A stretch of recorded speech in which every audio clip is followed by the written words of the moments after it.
Imagine working hard every day, dreaming of going to school, and suddenly the system changes and your dream starts slipping away. This is not a movie. This is happening right now.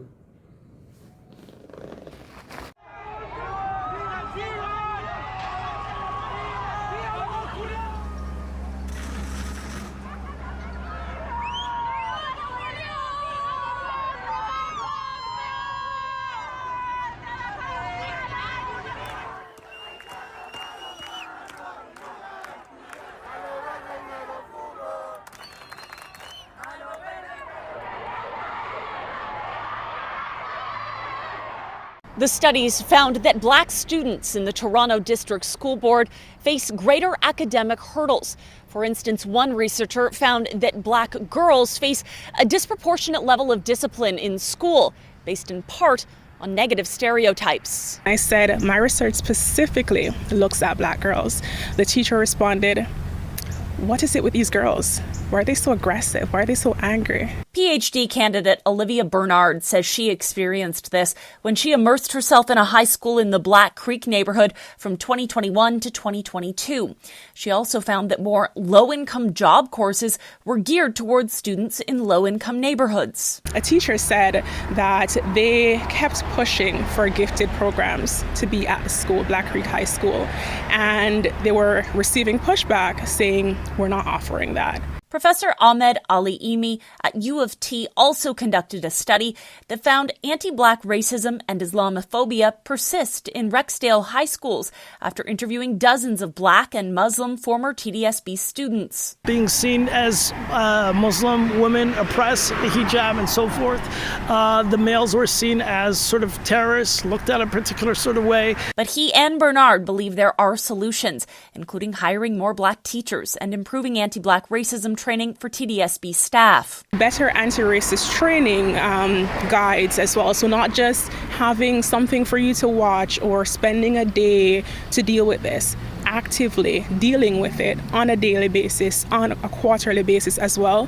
to ensure that essentially black students aren't exposed to this type of harm. She would also like to see more investment in the Center of Excellence in Black Student Achievement, a TDSB program aiming to improve the experiences and outcomes for black students.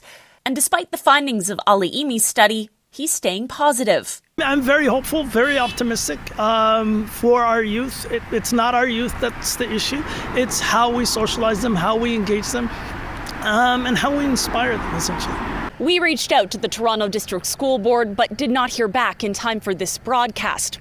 However, the board's anti-hate and anti-racism strategy website reads in part, the TDSB is committed to developing and implementing a strategy that is responsive to the voices of communities in addressing incidents of hate and racism that continue to take place within the district, and community consultations are ongoing. In Scarborough, Michelle Mackey, City News. You're welcome back to my channel, Trend World News. Today we are talking about a serious issue affecting many black students in the United States. New policies are making it harder for students to get financial support for school. Things like student loans, grants, and aid are becoming more difficult to access. Now think about this. For many families, especially in black communities, education is not just a choice. Education is the only way out. Is the only path to a better life, is the only path to a better job and a better future. But when support is reduced, what happens? What happens? Some students may go out of college, some may drop out because they can't afford it. They can't. And some may carry heavy debts for years just to survive. And here is the real question. Is this fair? Because when you make education harder to reach, you are not just affecting individuals, you are affecting generations. Some people may say these policies are necessary. Others believe they are setting certain communities back. But one thing is clear. Let's know that one thing is clear. And what is clear? The impact is real. And people are feeling it. people are waking up. But what you're seeing Trump say is a reaction to the amount of moms that are pulling their kids out of the public school system. And I want to be clear, not just public, private, okay? We began the process 2 weeks ago, 3 weeks ago of taking our kids out and realizing that we have to be radical because the psychopaths that rule the world are radical. If you want to take ownership and actually invest in a better future, we have to be in control of exactly what sort of an education our children are receiving. Everything that is wrong in America and that is wrong in this world is because we gave the government domain over our children. So if you want to be a radical, get your kids out of these schools. You can figure it out. They make you think you can't. We are in their matrix. Let's get out of the psychopathic matrix. Did you know that Queen's University in Kingston, Ontario had racist policies that banned Black students from entering their medical program? In 1918, the University Senate banned Black students from being admitted to the medical program. They said they made this decision because of the racist local whiteys who did not want contact with Black physicians in any way, shape, or form. They said that this would make it impossible for Black students to practice and become doctors because they would require residency. If they couldn't be a resident, then they couldn't become a doctor if they didn't have patients who were willing to work with them. The university, however, was also being pressured by the American Medical Association, a professional medical organization that rated medical schools in the US and Canada to expel Black students altogether. The AMA was founded in 1847, only about 20 or so years before slavery was abolished, and they did not welcome Black physicians until the end of the 1960s. And coincidentally, as soon as Black physicians were welcomed into the AMA, that's when Queens said that they removed their racist policy in about 1965. But however, the policy remained officially on the books until 2018 when they officially removed it altogether. Let me be honest with you. When education becomes a struggle instead of an opportunity, something is wrong.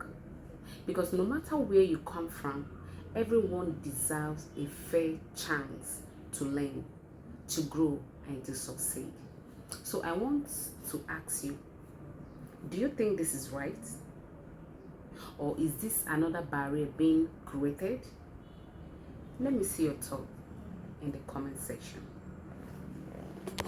I don't hear anybody talking about the Congressional Black Caucus Scholarship Program, and now they're suing. They're being sued. The Congressional Black Caucus is being sued by non-Black folks for discrimination because their scholarships are only for Black kids. I told you this day was coming. Back in 2023, when they dragged affirmative action all the way to the Supreme Court and won and gutted the nation in schools and programs, I told you they were coming for Black scholarships next. I told you. So this scraggly old man, Edward Bloom, who dragged affirmative action to the Supreme Court, has filed a lawsuit against the Congressional Black Caucus and its scholarship fund for discrimination because they offer scholarships to Black students in districts represented by the Congressional Black Caucus. And now the plaintiffs probably won't just be white. They'll be Hispanic, they'll be Asian, because that's the game that they play. Mind you, there's a Hispanic scholarship fund and an Asian Pacific Islander scholarship fund. There's money for all of us. But that's the pattern and that's the playbook. Look at who we went after. The Fearless Fund, Black women. Affirmative action, which actually benefited white women. This man has gone after DEI, higher education. He's even sued law firms about their diversity practices. And now he's coming after the CBC. All part of their playbook. All a part of their playbook. Let's see. Since the Supreme Court ruling in 2023, the number of scholarships with race, ethnicity, or gender criteria has dropped by 25%. And that was before this week's lawsuit. So higher education, corporate DEI, and now Black scholarships and nonprofits are on the chopping block. So now the question is, what you gonna do about it? Going to medical school and becoming a doctor is not for the poor and underserved people. What else could they be doing this $150,000 cap on graduate and medical student loans? Why? It feels like another way of getting rid of the equity portion of DEI that a lot of you guys love to ignore and creating another hurdle, another obstacle that people of color, African Americans have to jump through in order to become physicians. One Google search alone will tell you that the average medical student loan debt is not $150,000. Average medical school tuition is not even $35,000 a year. How did you get that math? The average medical student, including myself, did not just take out student loans for tuition.